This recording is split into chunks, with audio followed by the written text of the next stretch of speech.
Saya mau sampaikan kepada teman-teman, ketika Anda berencana galbay, jangan asal galbay. Kalau Anda tidak paham caranya dan apa akibatnya. Karena banyak orang yang salah langkah, salah memulai, salah mengatur strategi dalam melakukan hal ini. Banyak yang pingin galbay karena sudah tidak sanggup lagi akibat kondisi dan keadaan ekonomi yang sudah tidak memungkinkan lagi untuk terus membayar pinjol. Tapi mereka tidak tahu harus memulai dari mana. Bahkan sebagian besar dari teman-teman ini alasannya adalah takut untuk memulai galbay. Sementara keadaan dan kondisi mereka tidak memungkinkan lagi untuk terus membayar pinjol. Sebagian ada yang berani coba-coba untuk galbay, tapi akhirnya mundur dan ujung-ujungnya bayar lagi. Akhirnya gagallah galbay.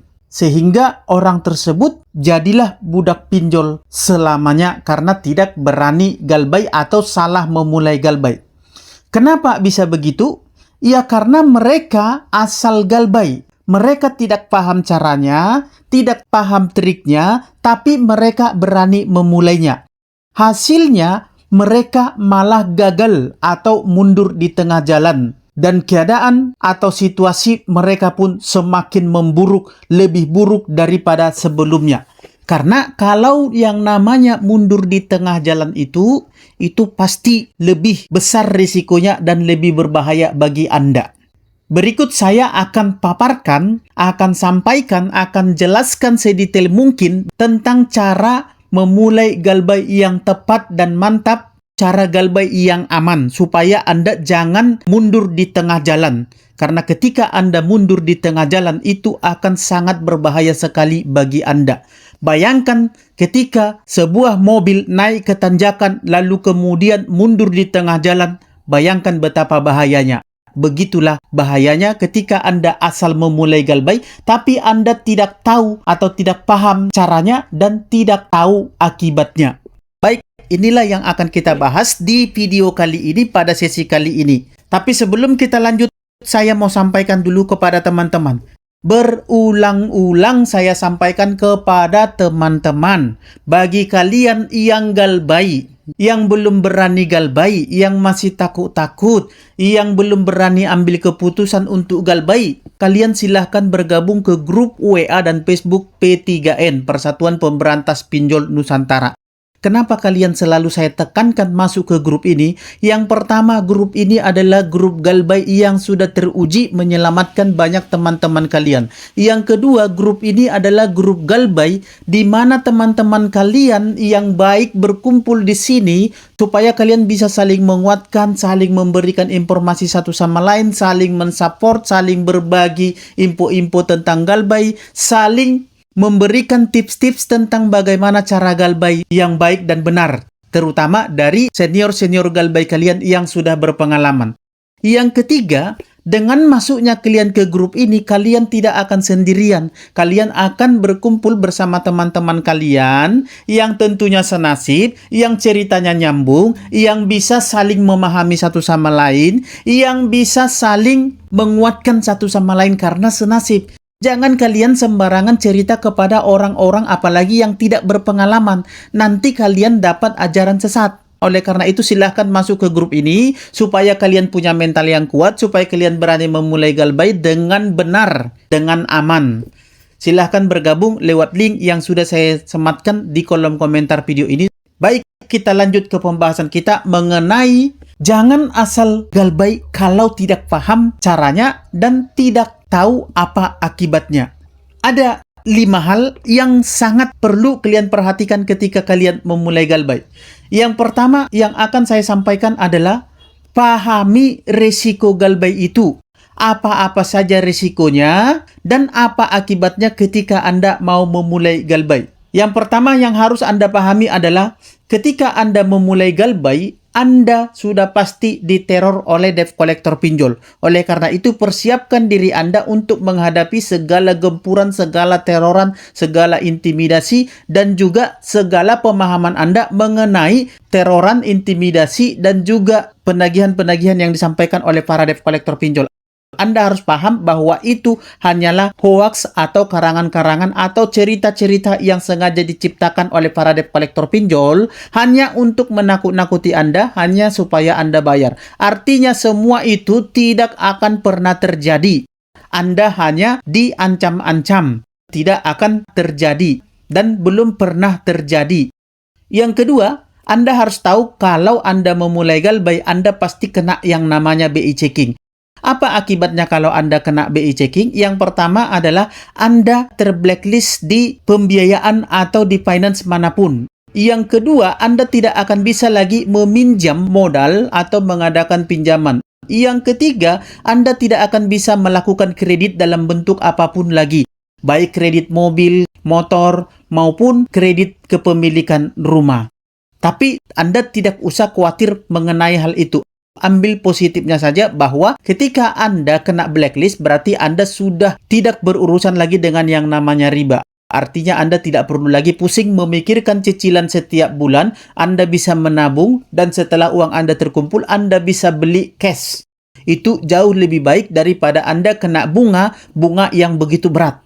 Yang kedua, yang perlu Anda persiapkan atau Anda pahami adalah pelajari hukum atau aturan dan peraturan penagihan sesuai dengan ketetapan OJK supaya Anda tahu cara menghadapi para debt collector pinjol.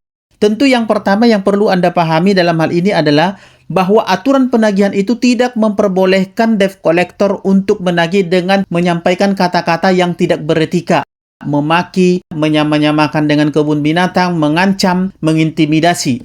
Yang kedua, debt collector itu tidak boleh menagih setelah jam 8 malam atau sebelum jam 8 pagi. Artinya mereka hanya boleh menagih Anda pada saat jam kerja dan hari kerja. Hari kerja itu Senin sampai dengan Sabtu.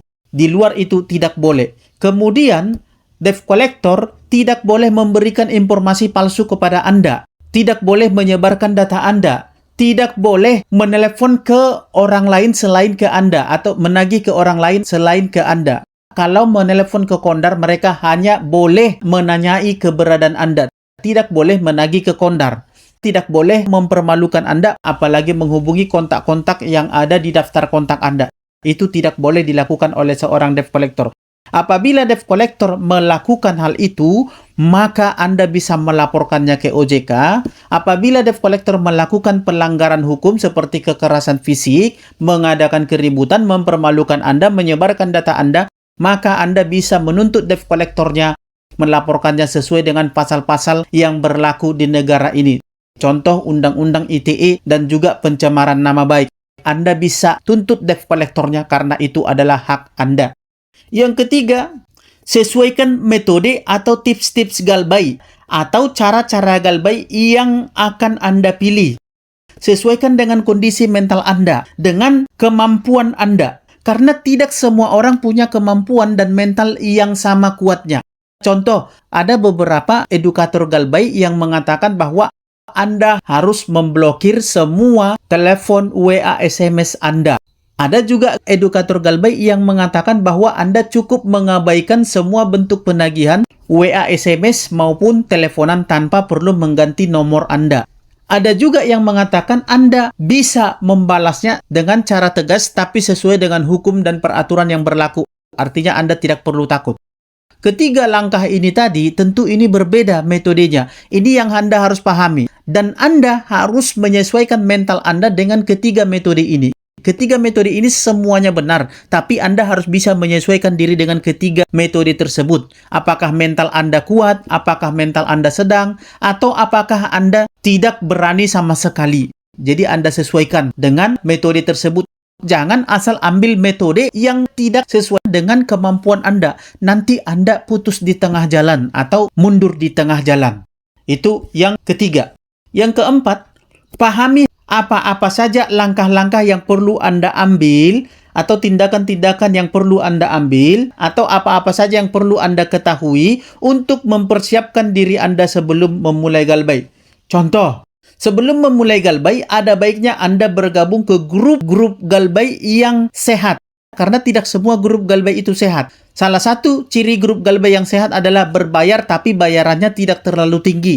Kenapa berbayar? karena tidak semua orang bisa atau sembarangan masuk ke sana, termasuk debt collector, joki pinjol, jasa-jasa hapus data, jasa-jasa hapus hutang, dan jasa-jasa penipuan lainnya.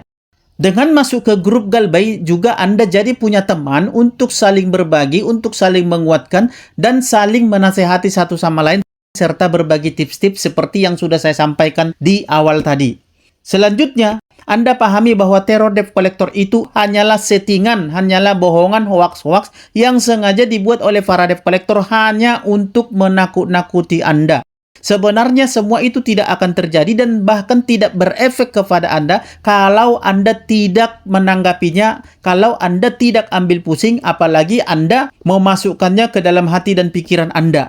Anda jadi ketakutan sendiri. Sebenarnya tidak ada satupun dari ancaman atau intimidasi para debt collector itu yang pernah terjadi kepada salah seorang nasabah yang sudah jutaan, yang sudah Galbay, yang bahkan Galbay mereka itu jauh lebih banyak daripada yang Anda punya. Bahkan aplikasi yang mereka Galbaykan itu mungkin sudah puluhan, bahkan ada yang saya tahu sampai 40 lebih, bahkan 50 lebih. Tapi mereka santai aja, mereka enjoy aja dalam menjalani hidup, mereka baik-baik saja karena mereka tidak terpengaruh dengan teroran, ancaman, penagihan yang disampaikan oleh para debt collector pinjol. Jadi artinya Anda pahami itu bahwa itu hanyalah hoax, Anda tahu bahwa itu hanyalah settingan, hanyalah ancaman-ancaman, maka Anda tidak akan takut dan Anda akan Galbay dengan aman dan tentram.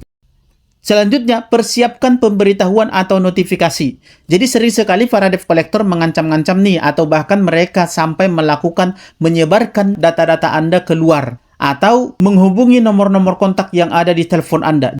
Jadi untuk menghadapi itu semua, Anda persiapkan atau Anda buat semacam pemberitahuan atau notifikasi kepada orang-orang yang ada di daftar kontak Anda, dan juga ke media-media sosial yang Anda punya. Yang bunyinya kira-kira begini.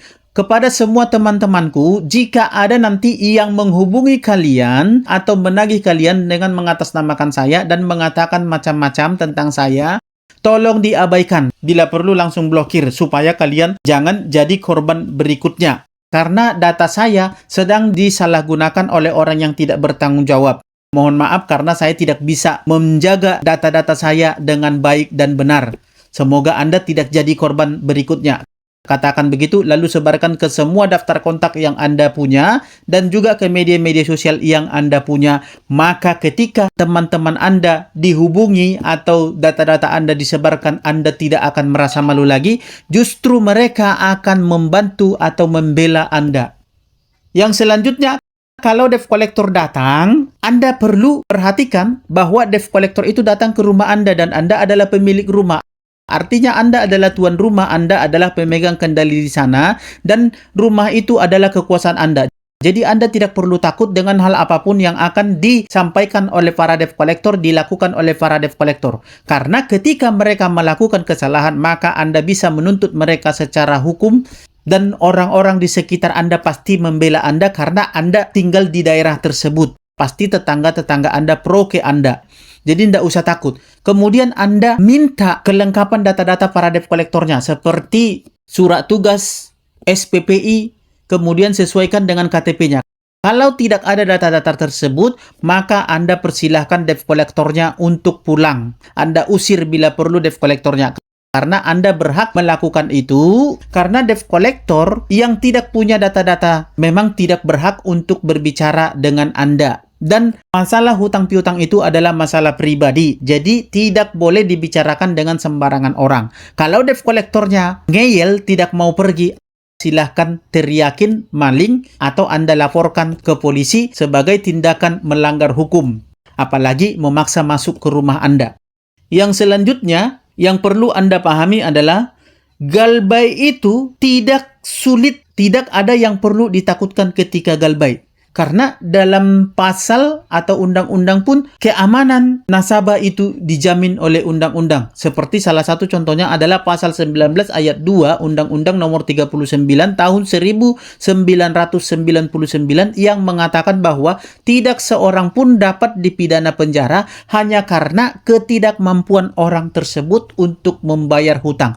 Jadi dari semua ini tadi, ketika Anda pahami apa yang saya sampaikan ini, maka Anda akan tahu tidak ada yang sulit ketika memulai galbah itu. Kalau Anda paham caranya, langkah-langkahnya, triknya, maka Anda bisa memulai galbah dengan aman dan nyaman. Tapi ingat, jangan asal memulai galbah kalau Anda tidak paham caranya dan langkah-langkahnya. Baik, demikian informasi yang bisa saya sampaikan. Sampai ketemu di sesi-sesi berikutnya. Dan akhir kata saya ucapkan salam sahabat.